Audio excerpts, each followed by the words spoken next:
आनंदवर्धन भारतीय काव्यशास्त्र के सर्वाधिक प्रभावशाली एवं मौलिक आचार्य हैं। इस कारण ही रीत के महत्व गिरने में उनकी प्रबल प्रतिभा का भी हाथ रहा। शायद इसी कारण से अलंकारवादियों के शिविर में आनंदवर्धन के समान प्रतिभाशाली व्यक्ति अन्यत्र नहीं है, जो अलंकार, रीत या वक्रोक्ति को काव्य की आत्मा के रूप में प्रतिष्ठित कर अन्य तत्वों को उसके सहायक सिद्ध कर सकता। चलिए अब जरा गुण विवेचन पर भी नजर दौड़ा ली जाए।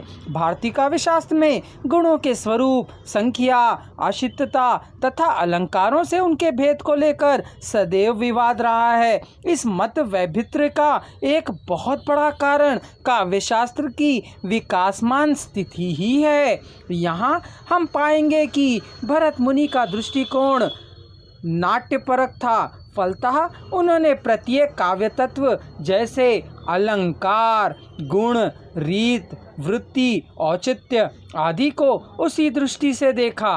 यहाँ हम देखते हैं कि भामा, दंडी, उद्भट, वामन आदि आचार्य संस्कृत काव्यशास्त्र के उस युग के प्रतिनिधि हैं जब सभी सौंदर्य गायक तत्वों को अलंकार का नाम दिया जाता था और आचार्यों का प्रमुख ध्यान नूतन सौंदर्य तत्वों की खोज पर था, ना कि काव्यात्मा या काव्य पुरुष रूपक पर। फलतः सभी सौंदर्य धारक तत्व शब्दार्थ काव्य शरीर के ही आश्रित माने जाते हैं। इस काल में रस की सत्ता नाट्य में तथा अलंकारों की काव्य में स्वीकृत थी। दंड ने शब्दार्थ को काव्य शरीर तथा वामन ने रीत को काव्यात्मा अवश्य कह दिया था। पर यह भी सत्य है कि अधिकांश आचार्य सौंदर्य तत्वों की खोज करके उन्हें अलंकार नाम ही देते रहे, कोई भी आत्मा के विवेचन की ओर उन्मुक्त नहीं हुए।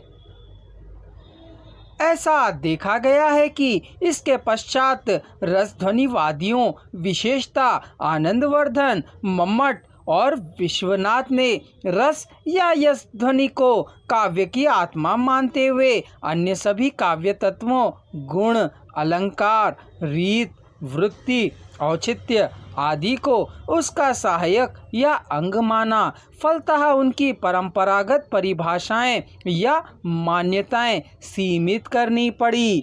भरत, वामन और मम्मट की अलंकार या गुण विषयक मान्यताओं में जो अंतर है उसका मूल कारण यही है। ऐसा भी कहा जाता है कि आनंदवर्धन की सबसे बड़ी विशेषता यही है कि उन्होंने ध्वनि को काव्यात्मा मानकर उसके स्वरूप और भेदोभेद का विश्लेषण या ही नहीं किया था, बल्कि साथ ही साथ अलंकार, रीत, वृत्ति, औचित्य, गुण आदि अन्य सभी काव्यांगों को ध्वनि का अंग भी सिद्ध किया और उन सिद्धांतों की मान्य परिभाषा या स्वरूप के आधार पर नहीं, बल्कि निजकृत परिभाषाओं के आधार पर पेश भी किया।